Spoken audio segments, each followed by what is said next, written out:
UP में जाति तोड़ो बनाम जातीय जनगणना की मुहिम।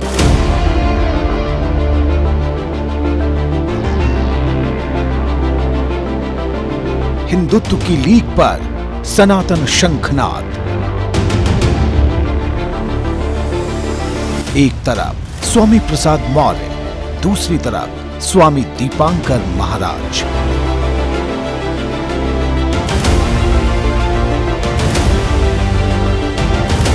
एक तरफ मानस की चौपाई पर सवाल, दूसरी तरफ हिंदुत्व का गौरव गान।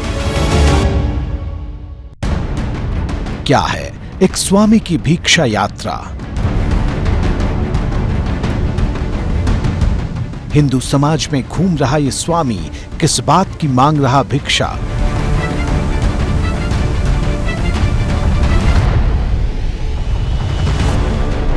जाति को जहर बताने के पीछे कैसी दलील? सबसे बड़ा ऐलान, हिंदू बंटेगा नहीं। हिंदू समाज की एकता की नई भीष्म प्रतिज्ञा। स्वामी के खिलाफ स्वामी संदेश, हिंदुत्व का जागरण मार्ग।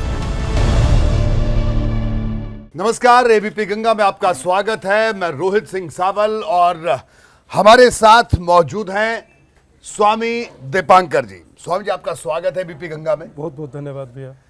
हम इस वक्त उत्तर प्रदेश के सहारनपुर के देवबंद में मौजूद हैं और स्वामी दीपांकर जी हमारे साथ मौजूद हैं। स्वामी दीपांकर युवा सन्यासी, आजकल खासी चर्चा में है। चर्चा है इनकी भिक्षा यात्रा को लेकर।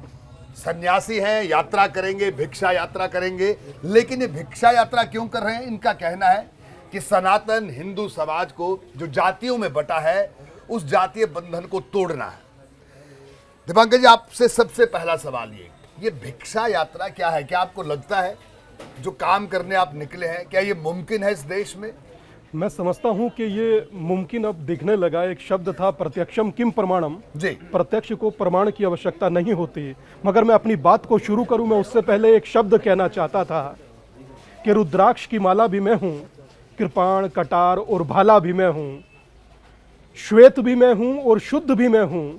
अगर विरुद्ध हो मेरे तो युद्ध भी मैं हूं। मनुष्य के व्यक्तित्व और जोश जनून में मैं हूं। जब मिलेगा कहकर तुमको उस सकून में मैं हूं। इस पृथ्वी का समूची मैं केंद्र बिंदु हूं।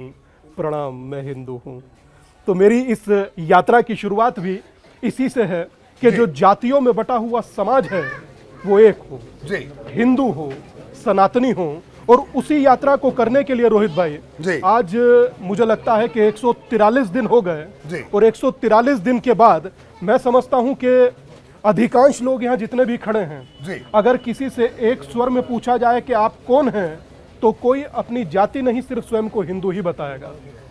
लेकिन दीपांकर जी, ये बताइए, आप जिस सनातन की बात कर रहे हैं, जिस हिंदू की आप बात कर रहे हैं, छुआछूत आज भी है।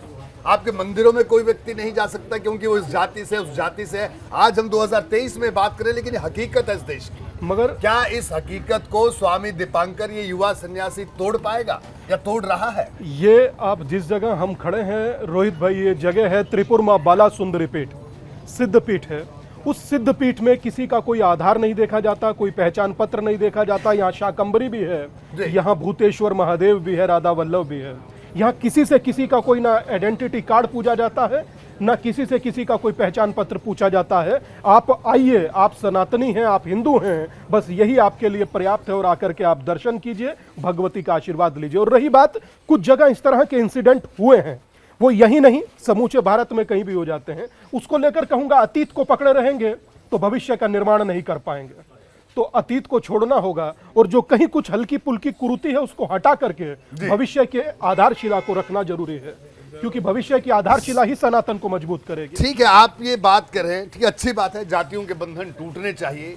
लेकिन जिस व्यवस्था में हम लोग जी रहे हैं, मनु संहिता की बात होती है, वर्ण व्यवस्था की बात होती है। आप बताइए, सदियों से जो व्यवस्था, या कहें, मैं तो इस व्यवस्था को नहीं मानता, लेकिन जिस हिंदू समाज को एक इकट्ठा करने की आप बात कर रहे हैं, वहां तो ये है। इसको रीति कहिए, कुरीति कहिए, हकीकत है। ये लोग कहते हैं जाति तो मजबूरी है, हकीकत है, इसे मानना पड़ेगा। मैं इतना सा मात्र कहूंगा कि आपने वर्ण का चर्चा किया। तो श्रीमद् भगवद गीता के अध्याय नंबर 4 श्लोक नंबर 13 और पन्ना नंबर 176 पर स्पष्ट लिखा है कि चातुर्वर्ण मया सृष्टम गुण कर्म विभाग्यशः, अर्थात ये कि जैसा जिसका कर्म है, जैसे जिसके गुण हैं, वैसा वो व्यक्तित्व है। सपोज हमारे लिए अगर जो विद्वान हैं भीमराव अंबेडकर जी, तो वो क्या किसी ब्राह्मण से कम है? और आप समझिए कि पहली यूनिवर्सिटी बनी थी जो जितने भी संत रविदास जी के अनुयायी हैं, सनातनी हैं और मेरे भाई हैं, उनके लिए बनाई थी ईश्वरचंद विद्यासागर ने, कि वो संस्कृत सीखें और मंदिरों में बैठ करके पूजा करें। प्रथम। दूसरा, जितने भी केरल के अधिकांश मंदिर हैं उनमें जो पुजारी हैं वो मेरे भाई ही हैं। तो मैं ये कह करके मात्र पीछे हट जाऊं। और दूसरी बात रही कि जो मेरी रक्षा करे वो क्षत्रिय, जो दुनिया को आगे बढ़ाए व्यवसाय से वो वैश्य है, और जो मेरे साथ मिलाकर कंधे से कंधा चले वो शूद्र। अर्थात ये नहीं कि किसी की जाति पर किसी को कोई बांट दिया जाए, जाति का जिक्र है ही नहीं रोहित भाई।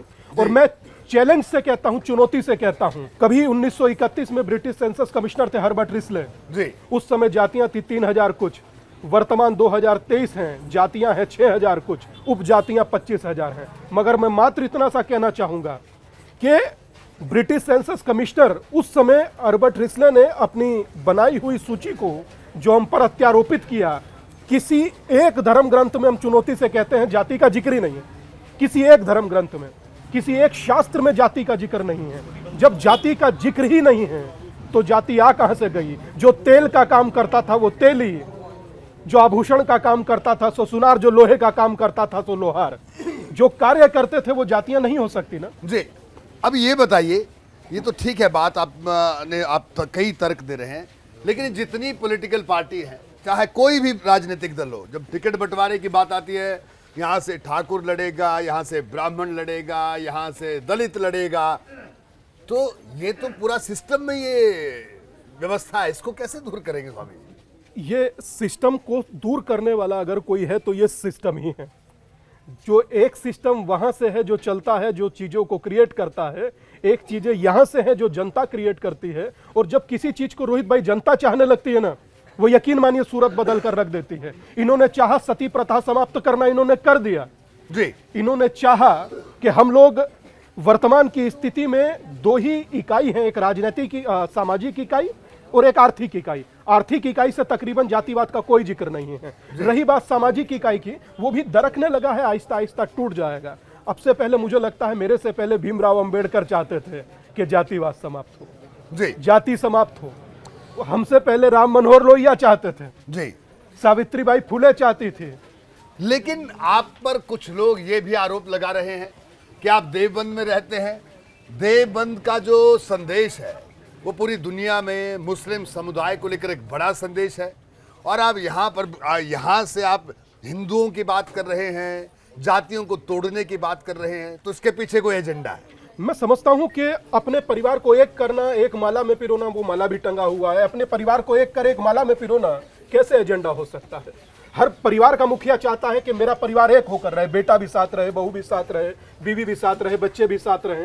तो अगर मैं चाहता हूं मेरा परिवार एक रहे तो वो एजेंडा कैसे हो सकता है? और अगर वो एजेंडा है तो फिर परिवार की सेवा किसे कहिएगा? तो मैं समझता हूं कि ये तो आरोप भी मुझे लगता है कि पुष्ट नहीं है। ये बताइए कि समाजवादी पार्टी के बड़े नेता हैं और बड़े चेहरे हैं, अगर हम बात करें जातियों की राजनीति भी करते आए हैं, स्वामी प्रसाद मौर्य, उन्होंने रामचरितमानस को लेकर कई सवाल उठाए। चलिए इस पर मैं बाद में आऊंगा, यह अलहदा सवाल है। वो आपकी इस यात्रा को लेकर भी कई तरह के सवाल खड़े कर रहे हैं। उनका कहना है कि साहब, दलित, शोषित, वंचित वर्ग है, उस वर्ग को उसके अधिकार मिलने चाहिए, लेकिन आप लोग तो नई डफली लेकर निकल पड़े। अधिकार कैसे दीजिएगा? कि हालात का जो आधार होना चाहिए या अधिकार का जो आधार होना चाहिए वो हालात हो या जाति। मैं बड़ी जिम्मेदारी के साथ कह रहा हूं और मेरी चुनौती है स्वामी प्रसाद मौर्य, किसी भी रोज आपके साथ मेरे साथ बैठ ले जी। मैं चुनौती से कहता हूं, वो देख रहे होंगे कि आकर बैठिए, कैमरे पर बाइट देकर भाग जाना आसान है या बोल देना आसान है। आकर बैठिए ना, या तो आप मुझे कह दीजिए मैं गलत, मैं उठकर चला जाऊं, या आप स्वीकार कीजिए कि मात्र आप लोगों को बांटने का कार्य कर रहे हैं। मगर एक बात बड़ी समझदारी और चुनौती दोनों से कहूंगा कि किसी को अगर लाभ पहुंचाना है तो उसका दृष्टिकोण हालात हो, जाति ना हो। लेकिन हर जाति में गरीब है। नहीं तो स्वामी प्रसाद मौर्य जो बात कह रहे हैं, देखिए वो अपने समाज की बात कर रहे हैं। उनका कहना है कि साहब आरक्षण की जरूरत है, तो आप तो फिर तो आरक्षण का भी विरोध करेंगे।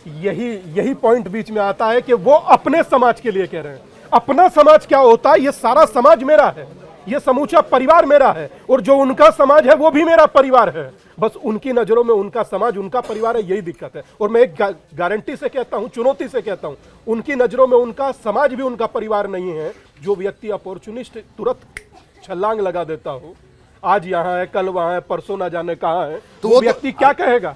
स्वामी जी वो तो कहते हैं कि वो अपने समाज की भलाई के लिए, क्योंकि सत्ता चाहिए, सत्ता से समाज का भला होगा, शक्ति आएगी उससे भला होगा, इसलिए यहां से वहां जाते हैं। आप तो उनकी राजनीति पर सवाल उठा रहे हैं। नहीं, मैं राजनीति पर सवाल नहीं उठा रहा हूं, मैं व्यक्तित्व पर सवाल उठा रहा हूं, विचार पर सवाल उठा रहा हूं। मेरा किसी की राजनीति से कोई ताल्लुक नहीं। और आप जानते हैं 143 दिन की यात्रा में एक राजनीतिक व्यक्ति नहीं है जो मंच पर आया हो, एक राजनीतिक व्यक्ति नहीं है जिससे हमने कुछ लाभ लिया हो। तो राजनीतिक व्यक्ति का तो हम नाम तक नहीं लिए, एक राजनीतिक व्यक्ति का नाम नहीं लिए 143 दिन की यात्रा में। तो इस यात्रा का किसी राजनीतिक व्यक्ति या राजनीति से तो कोई ताल्लुक है ही नहीं। इसका ताल्लुक धार्मिक जन जागरण से है, सामाजिक जन जागरण से है, जातियों में बटे हुए समाज को एक करने से है। और जिक्र ये तो शायद मुझे लगता है कि संविधान में भी है कि छुआछूत समाप्त होना चाहिए जी। तो छुआछूत समाप्त हो, सब प्यार से रहें, सम्मान से रहें, एक होकर रहें, समानता से रहें, इससे ज्यादा बढ़कर और क्या होगा? बताइए, करीब 150 दिन, अगर मैं गलत ना हूं तो 150 दिन होने वाले हैं आपकी इस यात्रा को लेकर। आप गांव-गांव में जा रहे हैं, लोगों से बातचीत कर रहे हैं, तो आपको लगता है कि जिस मिशन को लेकर आप चल रहे हैं उस मिशन की तरफ आप आगे बढ़ रहे हैं, कोई सफलता मिलती हुई दिख रही है? मैं कहूंगा कि हाथ कंगन को वारसी क्या, पढ़े लिखे को फारसी क्या, हम लोग यहीं सब खड़े हैं। और इसमें बहुत सारे लोग वो हैं जो दर्शन करने आए हुए हैं मेले के। किसी से एक से भी गर्व से कहो हम हिंदू हैं। कोई ये अपना कास्ट बोलेगा ही नहीं, कोई नहीं बोलेगा। और जहां तक मैं समझता हूं कि ये आज परिचायक बन चुका है। जब स्वामी विवेकानंद 7 समंदर पार जाकर कह सकते हैं कि मुझे गर्व है अपने हिंदू होने पर, तो ये भाई क्यों नहीं कहेगा, या ये भाई क्यों नहीं कहेगा? सब लोग अपने गर्व को महसूस करना चाहते हैं, और मुझे लगता है वही गर्व महसूस करना इस यात्रा का मुख्य उद्देश्य है। और एक बात और कहूंगा कि एक नोट कितनों की जेब में होता है, कितनों की जेब से होकर गुजरता है। कभी किसी ने निकाल कर फाड़ा के फले की जेब में रहेगा, या स्वामी प्रसाद मौर्य ने फाड़ा? नहीं फाड़ा होगा। मात्र बोल बचन वाले ये बोल कर बड़ा बनना चाहते हैं, कर कर नहीं। अब ये बताइए, आप तो सन्यासी हैं, ठीक है, जातियों के बंधन को तोड़ने की आप बात कर रहे हैं, तो आपके लिए तो सब समान होने चाहिए। फिर हिंदू हिंदू की रट क्यों? मुसलमान भी तो इस देश के नागरिक है, ईसाई भी इस देश के नागरिक है। अब बताइए कि मुसलमान में सिया को जोड़ूं, सुन्नी को जोड़ूं, पसमानदा को जोड़ूं, अहले हदीस को जोड़ूं, घोसी को जोड़ूं, कमरिया को जोड़ूं, या उधर चला जाऊं तो डेकलस को जोड़ूं, रोमन को जोड़ूं, कैथलिक, किसको जोड़ूं? जो एक शब्द होता है धर्म का तो एक हो जाते हैं, उन्हें जोड़ूं? या जो जातियों में बटा है, अपने लिए भी खड़ा नहीं हो जाता, उसे जोड़ूं? नहीं तो मैं तो उसे जोड़ रहा हूं जो समाज मेरा जातियों में बटा हुआ था, पर था, अब नहीं है।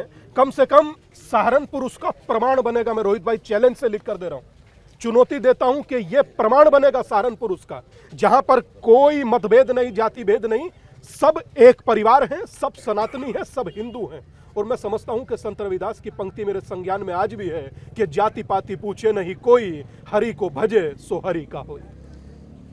स्वामी जी, बात देवांकर जी आपकी सही है, मैं मुतमईन हूं उस बात से, लेकिन सवाल एक बड़ा अहम ये है।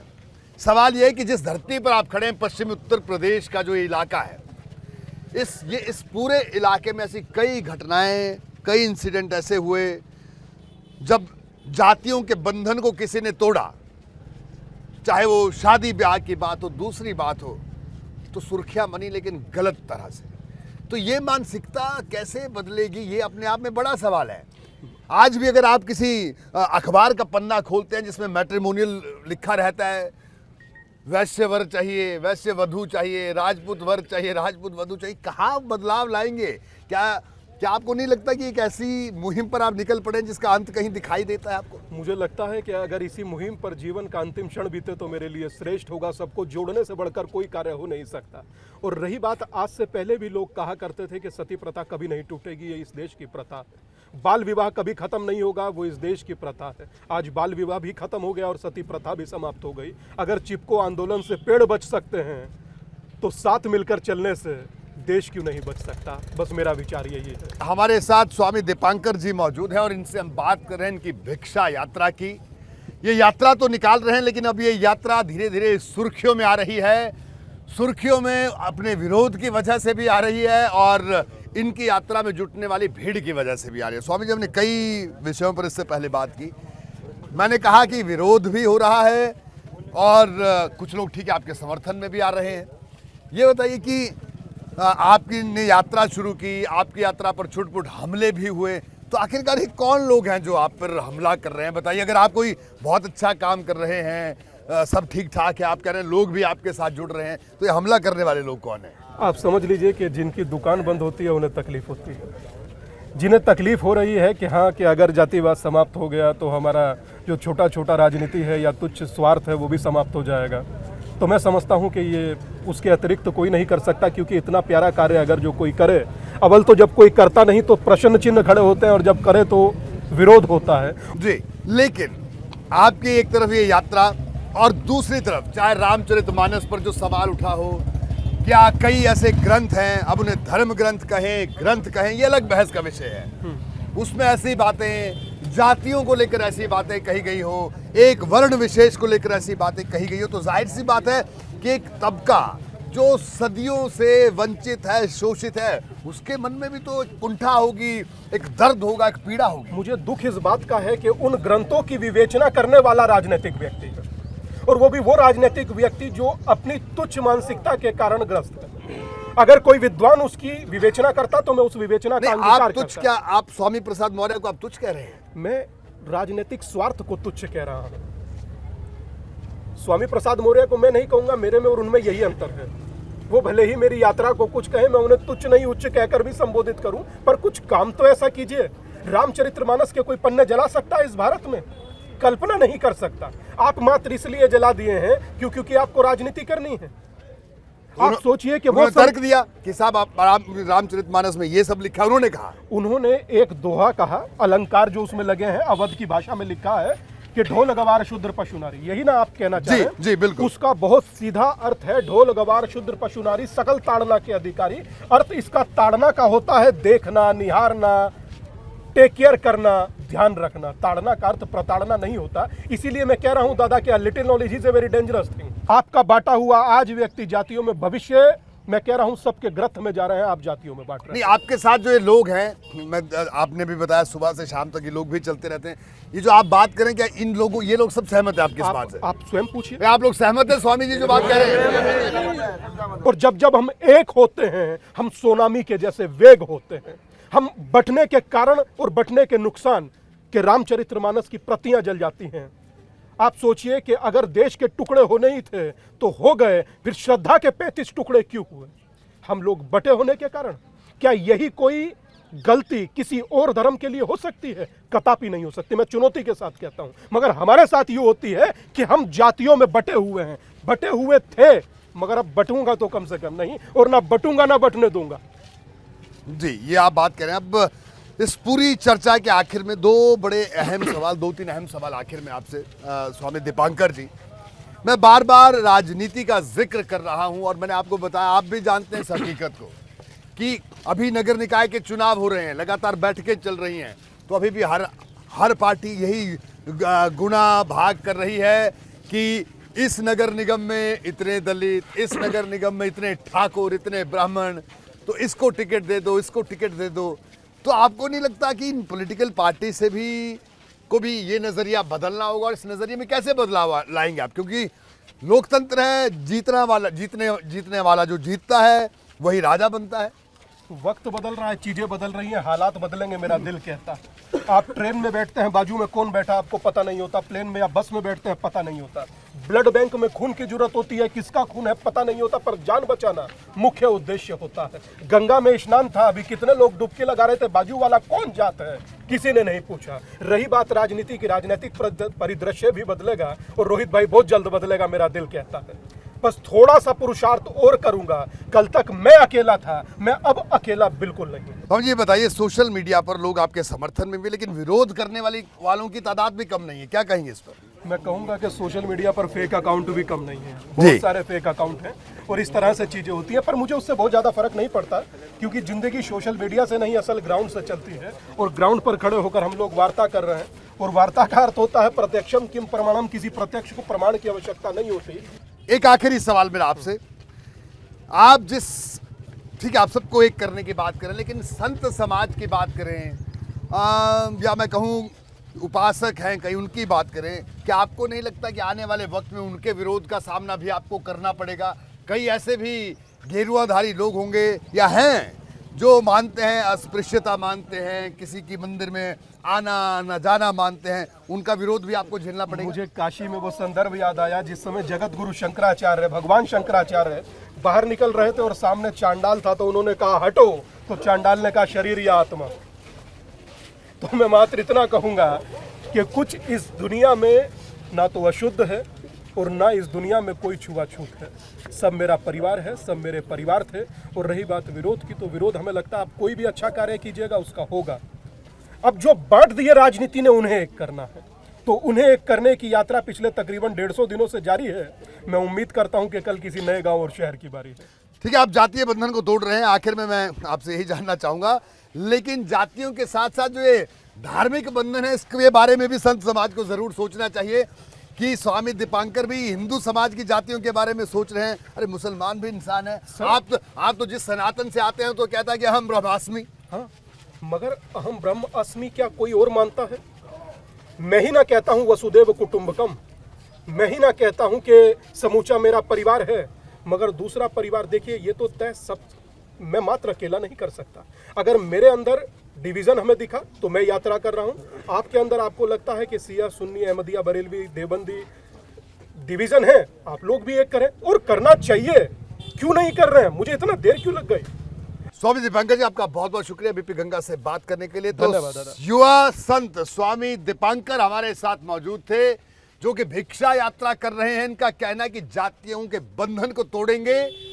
मामला बड़ा मुश्किल सा लगता है, लेकिन इनका कहना है कि इन्होंने शुरुआत कर दी है और ये कह रहे हैं कि 365 दिन ये यात्रा जारी रहेगी। लेकिन इतना जरूर है कि जैसे जैसे ये यात्रा बढ़ रही है, इस यात्रा का विरोध भी बढ़ रहा है, अगर समर्थन बढ़ रहा है, और साथ ही साथ राजनीतिक दलों की भी इस यात्रा पर नजर है और राजनीति के चश्मे से भी इस यात्रा को देखना शुरू हो चुका है। फिलहाल हमारी इस खास पेशकश में आज इतना ही। दीजिए इजाजत, नमस्कार।